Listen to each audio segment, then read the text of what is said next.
Hello and welcome to Motor India's YouTube channel. Our guest for today is Mr. R. Mukundan. He is the President Designate of CII. He is going to talk about the construction equipment and also EXCON. Mr. Mukundan, welcome to the show. Thank you so much. Thank you.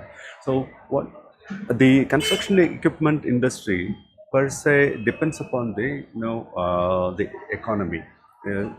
As you said, when you dig, the economy grows. So, how is it going in India now? And then, what are the key attributes that can propel the industry in the next 5 years? Actually, if you look at the entire world today, India is a place of calm, place of vibrancy, and place of growth. No other country is exhibiting this kind of stable, continuous growth like India is exhibiting. We continue to be the fastest growing economy. On top of that, I think the government's emphasis on infrastructure build-up, whether it be in terms of roads, airports, railways, I think all this bodes very well for the construction equipment. Construction equipment industry depends a lot on infrastructure build-up, and I think that is one of the big positives. I think what we've seen, if you saw the latest numbers which came out, the industry has an opportunity to, in fact, bring back the momentum. In the first, the last few months of this year, the growth has been slightly tepid, but I'm sure it's going to catch up because the spending both by public and private sector in construction, in building out the offices, building out new spaces for people to work, people to live, all that is going to gather momentum. I remain very positive.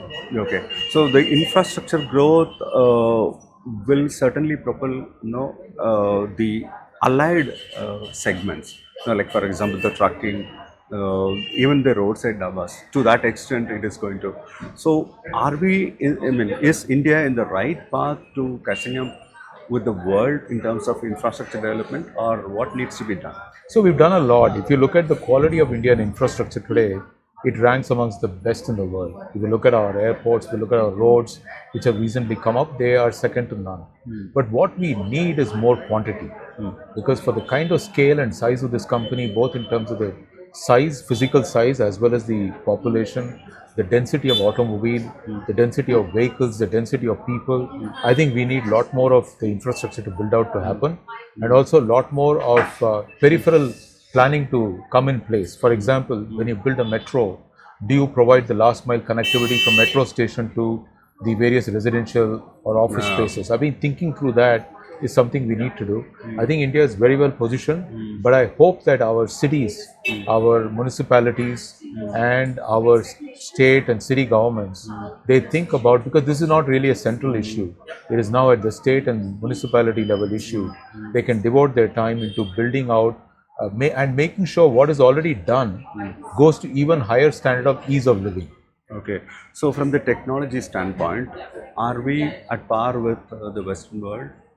So I would say we have the appropriate technology here, but the kind of wave of technology which is coming at us, whether it be artificial intelligence, whether it's digital, I think we will benefit a lot more by even greater adoption of technology. For example, we were just seeing today in the EXCON itself, there are companies which have sensors in all their equipment. They can monitor remotely in every district in India, because these construction equipment are in every district, every part of India, in every village. They can say which equipment is working, which equipment is performing, where a lot of activity is happening, so they can get down to that level of granularity and they can help the customer. So I think the adoption of technology, whether it be digital, whether it be AI, I think all this has got to accelerate more. We have the talent. What is good for India is that the capability, we've got an engineering depth, engineering talent to make good, and I think every passing day with every challenge which is coming at us, our opportunity only increases. So I would always say glass half full, but to grow the glass to the fullness is what we have to work hard for. Yeah, then lastly, what according to you the government should do to propel this industry? I think in terms of government, we've had terrific support. I must thank our central government cabinet minister, Shri Nitin Gadkari ji, for his continuous support to us. He has been at the forefront of ensuring that this industry remains vibrant. He's always been here at every one of the EXCON up to now. And I think his vision and his support is what we all want to thank firstly. In addition to that, I think what we also want to thank is all the state governments, their ambitious plans for infrastructure growth, and all this, both state and the cabinet ministers, they are led by the visionary leadership, I think, which we have in center under our Prime Minister, Mr. Narendra Modi. I think he's really given us a motto, given us a vision of what it is to be Viksit Bharat. We are all very much charged up by that vision, and we are all working towards it. So I want to thank everyone, including the government, the industry, and all the stakeholders, and our customers, and all the foreign partners who are here.